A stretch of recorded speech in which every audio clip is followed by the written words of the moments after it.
की खास चर्चा पर, जो कि हमने आपको बताया था कि आज खास मेहमानों के साथ हम खास चर्चा करने वाले हैं कि इस बार शीतकालीन सत्र से पहले जो अडानी मामले को लेकर कांग्रेस ने एक गुबार खड़ा किया, अब वो उल्टा जॉर्ज सोरोस और पूरे इकोसिस्टम को लेकर कांग्रेस पर भारी पड़ रहा है।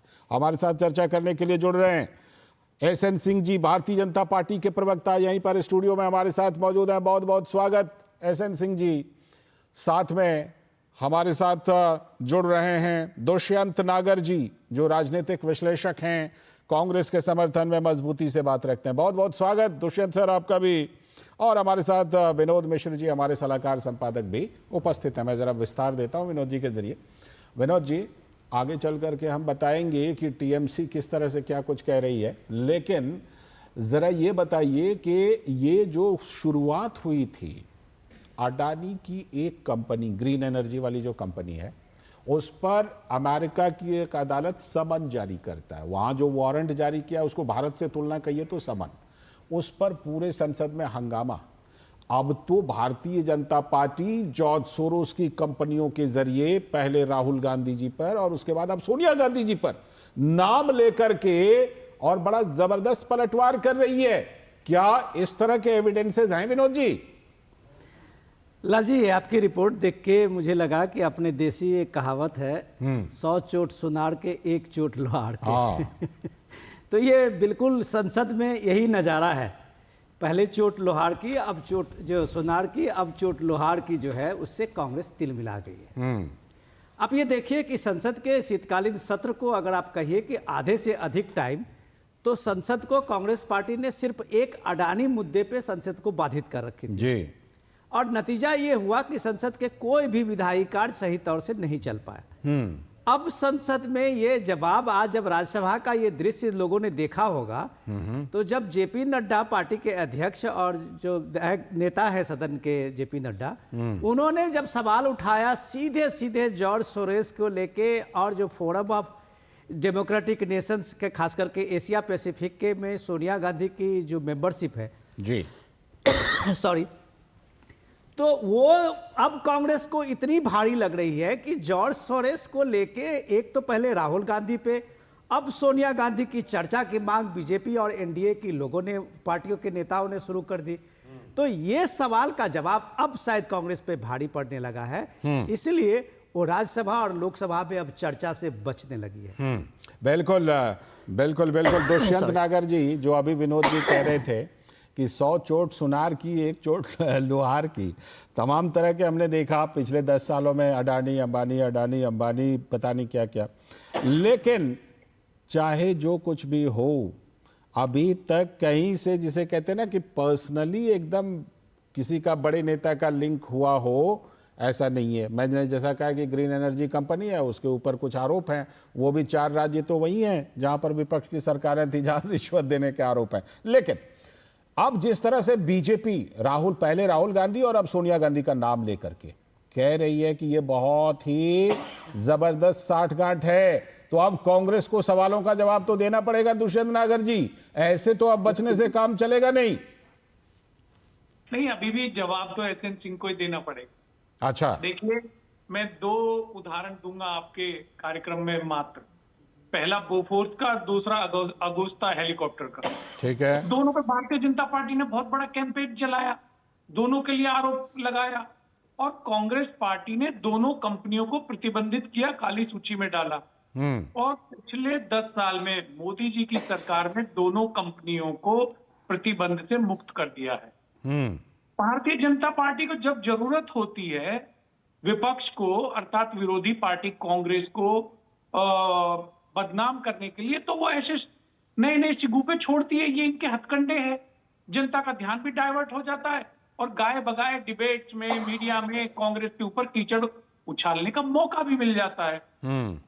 आप वर्षों से 3-4 साल से ये लोग जॉर्ज सोरोस के बारे में बात कर रहे हैं। अरे तो भाई, आपने क्या कार्रवाई करी एसएन सिंह जी? नेता प्रतिपक्ष कार्रवाई करेगा या कांग्रेस कार्रवाई करेगी? आपने प्रत्यार्पण की मांग करी क्या? केस रजिस्टर्ड करके जॉर्ज सोरोस को भारत लाने का प्रयास किया? नहीं किया।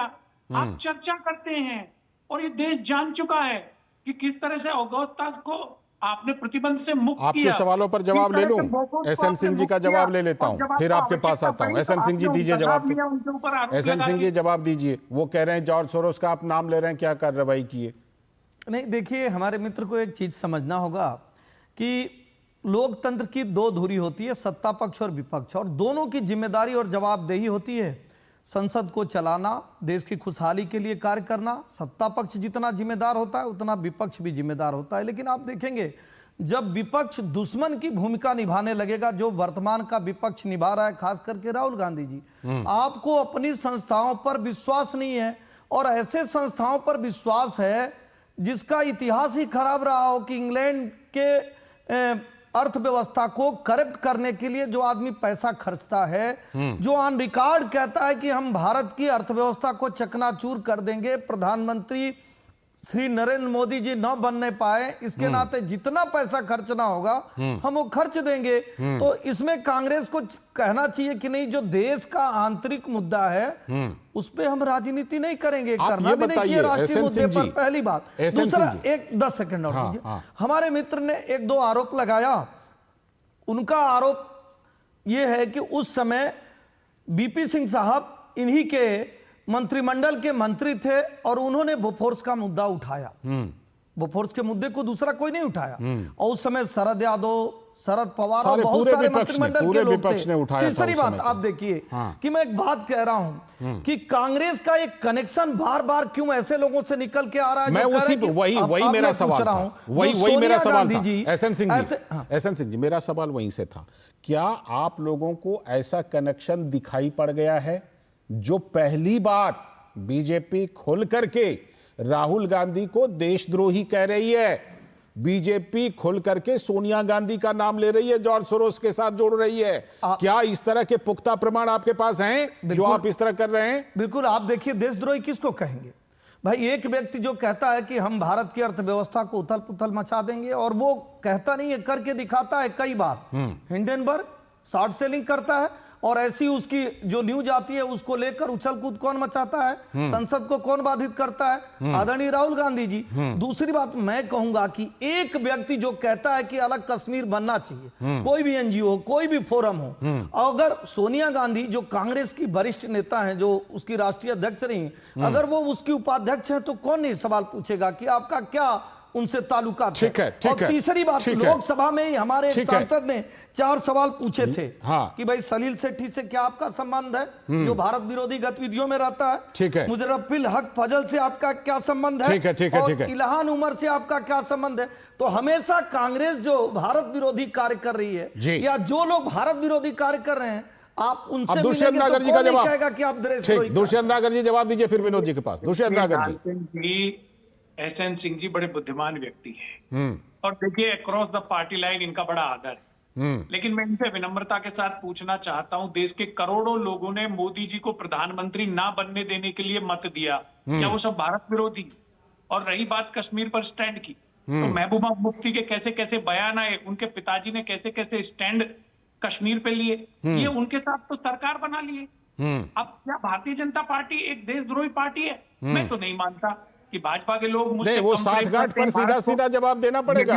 साठगांठ पर जो साठगांठ के आरोप लग रहे हैं, ठीक है, एसएन सिंह जी के तर्क कमजोर हैं, सारी कवायद हो रही है। ठीक है। विनोद जी, ये जिस तरह से पूरा, थोड़ा सा क्योंकि समय कम है इसलिए मैं जरा उस एंगल पर जाना चाहूंगा कि पहले देखिए सपा ने साथ छोड़ा, टीएमसी ने साथ छोड़ा, अब शरद पवार ने समर्थन दे दिया। ये कहीं ना कहीं कांग्रेस ने क्या गलत तरीके से शीतकालीन सत्र में मुद्दे को उठाया, इसलिए साथ छूटता जा रहा है क्या? नहीं, मुझे लाल जी पूछे पहले नागर साहब का वो जवाब मैं पहले देता हूँ। समय कम है नागर इसलिए साहब, आपने ओसीसीआरपी का नाम तो सुना होगा। बिल्कुल। और जो ओसीसीआरपी के रिपोर्ट से पूरी दुनिया में आप इस बात का ढिंढोरा पीटते हैं, और यहाँ इस देश में अडानी को लेके आप एक चर्चा खड़ा करना चाहते हैं, संसद में उसकी चर्चा चाहते हैं, हिंडनबर्ग की रिपोर्ट पे चर्चा चाहते हैं। आप एक मिनट पहले सुन लीजिए, आपका ज्ञान मैंने सुना। ओसीसीआरपी का नाम अगर आपने सुना होगा, उसी ओसीसीआरपी के बारे में फ्रांस के एक डेली मैगजीन ने, डेली अखबार ने ये रिपोर्ट दी है, खबर पे आइए। गोल गोल घुमा रहे हैं यहाँ से वहां, आप लोग आ जाते हैं बात करने के लिए। वो फ्रांस की रिपोर्ट बताती है कि ये OCCRP funded by George Soros है, और जॉर्ज सोरेस के फंडेड जो OCCRP है उसकी एक रिपोर्ट पे अगर अडानी के उसमें नाम आने पे, अडानी की बात करने पे कि राहुल गांधी उस रिपोर्ट की चर्चा सदन में चाहते हैं, संसद में चाहते हैं, तो फिर ये चर्चा क्यों नहीं उस राज्यसभा में हो कि सोनिया गांधी जिस फेडरेशन से, एशिया पैसिफिक फेडरेशन से वो सदस्य है, मेंबर है, उनका ताल्लुक जॉर्ज सोरेस से क्या है, इसकी चर्चा क्यों नहीं हो? बिल्कुल। आप धोखा क्यों दे रहे हैं लोगों को कि सरकार है, मोदी जी की सरकार है, ये सरकार है? आप सीधे सवाल पे आइए। अडानी जब कोई फॉरेन इन्वेस्टमेंट करता है या इन्वेस्टमेंट लाता है, वहां भारत का स्टेक होता है। आप भारत के इन्वेस्टमेंट को बदनाम कर रहे हैं, भारत की पूंजी को बदनाम कर रहे हैं, भारत के इंडस्ट्रियलिस्ट को बदनाम कर रहे हैं। ये समझ कब आएगी इस पार्टी को? ठीक है, इसीलिए हंस रहे हैं कि आपके इंडिया गठबंधन मानने के लिए तैयार नहीं है कि आप नेता है। दो सवाल आप जोड़ लीजिए, फिर दुष्यंत नागर साहब से आप बताइए। आ रहा हूं दुष्यंत नागर जी, सोरोस से कहते हैं कि 370 नहीं समाप्त होना चाहिए। एक मिनट दुष्यंत नागर जी सवाल ले लीजिए। भाई आप दुष्यंत जी आप पूछिए ना, जॉर्ज सोरोस का क्या लेना देना है कि 370 समाप्त होगा कि नहीं होगा? वो कहते हैं 370 नहीं समाप्त होना चाहिए, और वही कांग्रेस के लोग भी कहते हैं कि जब कांग्रेस की पूर्ण बहुमत की सरकार आएगी तो हम इस पे विचार करेंगे, और उन्होंने समर्थन दिया। तीसरा आपने आरोप लगाया हमारे पे, अगला सवाल हम अगर कश्मीर में समर्थित सरकार बनाते हैं तो भी हम 370 अगला सवाल पूछिए, अगला सवाल करते हैं। हम कभी अपनी विचारधारा में परिवर्तन ठीक है, हम जवाब लेते हैं, हमारी विचारधारा। दुष्यंत नागर जी जवाब दीजिए। देखिए जी, 370 पे सबसे अधिक अगर मुखर खिलाफत किसी ने की तो गुलाम नबी आजाद ने की। वो तो नरेंद्र मोदी जी के मित्र हैं, मोदी जी ने तो सदन में बोला। उनको छोड़ दीजिए, कांग्रेस की भूमिका पर आइए, उनको छोड़ दीजिए, सहयोगी थे, उनको छोड़ दीजिए ना। अभी गुलाम नबी आजाद के कोई प्रवक्ता यहाँ नहीं बैठे हैं, गुलाम नबी आजाद के कोई समर्थक या प्रवक्ता यहाँ नहीं बैठे हैं। आप कांग्रेस समर्थक के तौर पर बैठे हैं, आप कांग्रेस की तरफ से दीजिए जवाब, करिए ना, कांग्रेस की तरफ से दीजिए जवाब। सर, मीडिया पार्ट ने रफाल के ऊपर भी स्टोरी करी, क्या विनोद जी उसे ठीक मानते हैं? क्या रफाल की भी जांच करा लीजिए। उन्होंने और भी कई ऐसी आज का मुद्दा OCCRP है, OCCRP है सर आज का मुद्दा। मुद्दे से भटकाइए मत। हाँ, मैं वही कह रहा हूँ, भटकाइए नहीं। पूछ रहे हैं कि भोपाल गैस कांड का जो मुख्य आरोपी था उसको क्यों विमान में बैठा कर भेज दिए।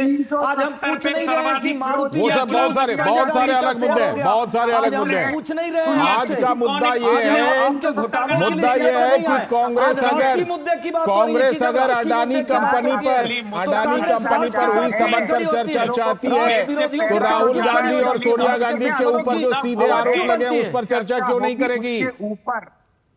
अरे मैं कांग्रेस से सवाल पूछ रहा हूं कि आज ना हम आपके आदर्श घोटाले की बात कर रहे हैं, ना हम कलमाड़ी घोटाले की बात कर रहे हैं, ना हम बोफोर्स घोटाले की बात कर रहे हैं। तो हम ये पूछ रहे हैं कि भोपाल गैस कांड का जो मुख्य आरोपी था उसको क्यों छोड़े? बिल्कुल मारुति में शेयर लिया? बिल्कुल, आज का मुद्दा उस पर है, आज का मुद्दा उस पर है जो शीतकालीन सत्र को डिस्टर्ब किया गया। उसका हथियार आप क्यों बन रहे हैं? जब जरूरत पड़ती है आप विपक्षी हैं, आप विपक्ष की भूमिका निभाइए, हमसे 100 सवाल पूछिए, लेकिन जो सवाल ही नहीं बनता है, जो एक एजेंडा देखिए, ठीक है, मुझे ऐसा लगता है, मुझे ऐसा लग रहा है कि दुष्यंत नागर जी लगभग उसी तरह मुद्दे से भटक रहे हैं जैसे कि संसद में और बाकी जगहों पर कांग्रेस भटक रही है। लेकिन बीजेपी ने जितनी मजबूती से और जितना डायरेक्ट आरोप लगाया इस बार, मुझे लगता है कांग्रेस को जवाब तो देना पड़ेगा। कब तक कांग्रेस जवाब नहीं देगी? हम भी कोशिश करते रहेंगे जरूर कि जवाब आए। फिलहाल बहुत बहुत शुक्रिया, समय की कमी है। दुष्यंत नागर जी जुड़ने के लिए बहुत बहुत शुक्रिया, एहसन सिंह जी जुड़ने के लिए, और विनोद जी आपका भी जुड़ने के लिए बहुत बहुत शुक्रिया। और इसी के साथ आज के इस वक्त में इतना ही। नमस्कार।